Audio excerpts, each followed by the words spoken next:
olmak istiyorum, gümüş olmak istiyorum.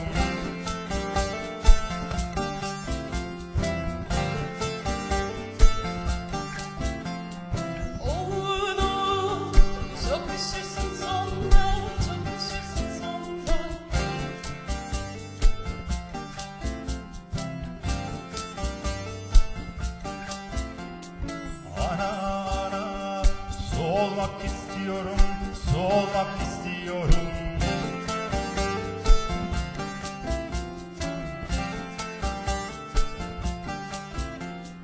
Oğlum çok üşürsün sonra, çok üşürsün sonra.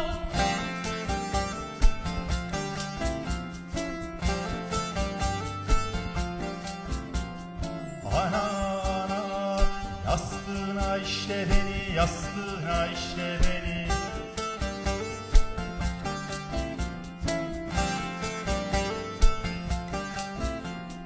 Oğlum olur hemen şimdi, olur hemen şimdi.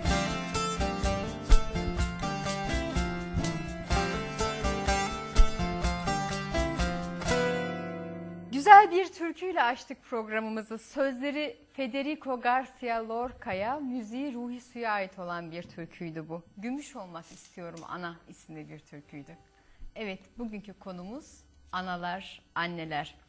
Anneler gününü kutladığımız bu günlerde biz de bugünü vesile ederek annelerimize birer selam gönderelim, annelerimize birer kucak gönderelim istedik. Programımızı açarken bütün annelerin anneler gününü kutluyoruz öncelikle. Evet sevgili izleyiciler, bugün yine anne konulu şiirler, anne konulu şarkılar seçtik sizler için. Ve sohbetlerimizde annelerimiz üzerine sohbet edeceğiz. Her zaman olduğu gibi stüdyomuzda müzik yapan arkadaşlarımız var. Gitarda Erdal, vokalde Sema, ritimde Sinan ve programı birlikte hazırlayıp sunduğumuz Can Ali bizlerle birlikte yine her hafta olduğu gibi. Evet, Can Ali, programımızı ilk açarken biraz bu günlerin özelliğinden söz edelim istersen. Son yıllarda bir sürü gün icat edildi. Yani eskiden de vardı bunlar. Son yıllarda sayıları arttı sadece ve bunların işlenişi, daha doğrusu geçirilişinde de bir farklılaşma söz konusu. Ya şimdi Petek, anneler günü iyi hoş kutlanıyor ama genelde şöyle bir şeye dönüşmüş durumda. Yani mevcut sistem içerisinde tam bir tüketim çılgınlığını körükleme gününe dönüşmüş halde. Yani anneler gününün gerçekten kendi içine, özelliğine göre kutlandığını söylemek çok zor özellikle günümüzde. Çünkü sürekli bir biçimde söyleniyor. İşte annelere mutlu etmek için git en pahalı şeyi, işte en bulunmaz şeyi al, annene götür, o zaman anne mutlu olacakmış gibi bir şey çiziliyor. Görüntü çiziliyor. Bu da yani rahatsız edici bir durum. Ondan dolayı şöyle bir şey de oluyor. Yani biz insan buna tepki duyduğu için bazen diyoruz ki ya bunlar böyle uydurma günler çıkarıyorlar değişik değişik. Ondan sonra da bize alın bunu annenize hediye edin ya da alın bunu satın alın. Sürekli satın alın diyorlar. Bunun için buna karşı olalım. Bununla karşı olduğumuz için de zaman zaman şeyi kaçırabiliyoruz gözden. Ya işte anneler günü mü? Biz kutlamayız ya da anneler günü mü? Bunu körükleyen sistem, bunu karşı çıkmak lazım. Yani bir yanıyla doğru ama öbür yanıyla öbür boyutuyla da aksak kalıyor. Ayağı sakat oluyor. Yani sırf onlara kızıp da biz kendi annelerimizin, kendi analarımızın gününü kutlamaktan da vazgeçmeyelim diyorum. Aslında bu tür anneler günü, işte babalar günü gibi günler şöyle kutlanırsa eğer annelerin de tepkisini çekiyor doğal olarak. Günün 364 günü boyunca sürekli çile çeken bir anne. Ama bir gün işte anne bugün senin günün falan saat 12'den sonra her şey yine eski haline dönebiliyor. Bir vesile aslında bu türden günler. Anneler günü, babalar günü ya da ne bileyim doğum günleri. Paylaşmanın, birlikte olmanın, bir şeyleri birlikte öğretmenin bir vesilesi aslında. Fakat az önce senin dediğin o tüketim çılgınlığı ve her şeyin değerini parayla ölçme, alınan hediyenin fiyatına göre ölçme o kadar yaygın ki. Ya geçen bir reklam vardı, izlemiştik. Nasıldı? Ben şimdi tam çok ayrıntısını sinir bozucu hatırlamıyorum bir da çok reklamdı. sinir bozucu bir Sevgili reklamdı. izleyiciler siz de görmüşsünüzdür sanıyorum o reklamı. Anneler Günü için çekilmiş özel bir reklam bu. Küçücük bir tane çocuk geliyor ekranda. Baba anneme şu kadarcık bir hediye almak istiyorum diye başlayan bir reklam. Merakla izliyorsunuz. Çocuk işte şu kadarcık da olsa bir hediye almak istiyor. Meğerse bir kuyumcu reklamıymış. Anneler Günü'nde annelere tek taş alınırmış. Tek taş pırlanta almak için de çocuk babasından işte borç istiyor bilmem ne. Ben bunu izlediğimde tüylerimin diken diken olduğunu fark ettim. Birçok boyutuyla yani o çocuğun tek taş almaya yönlendirilmesini mi istersiniz? İşte pahalı hediye olsun da değeri ona göre annemin artsın onu mu istersiniz? Ve öte taraftan da aklıma doğrudan şu manzara geldi. Yani evlerinde yiyecek ekmek bulmakta zorlanan bir sürü insan var. Onlar ve çok büyük bir çoğunluk bu. Geçim sıkıntısı içerisinde olan.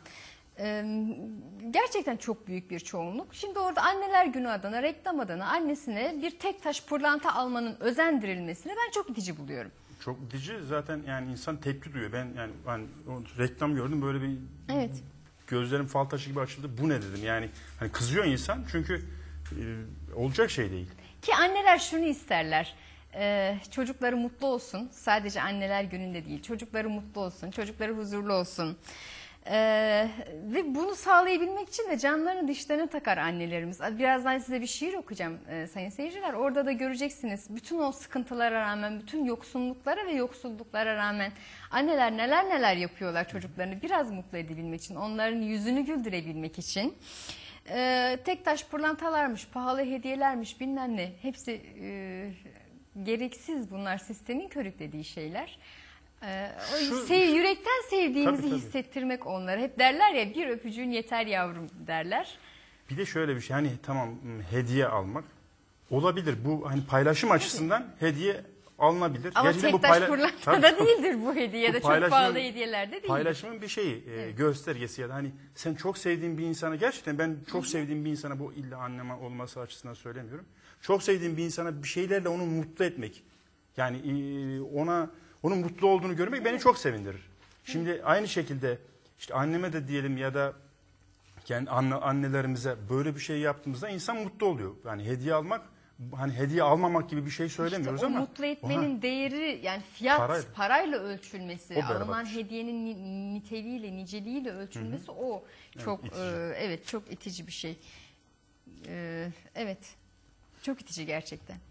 Dediğimiz gibi anneler çocuklarını mutlu etmek için neler yapıyorlar oysa. Yani bütün yokluklara ve yoksunluklara rağmen. Arif Damar bu duygularını bir şiir haline getirmiş sevgili izleyiciler. Ben önce onu okumak istiyorum. Analar isimli bir şiiri bu Arif Damar'ın.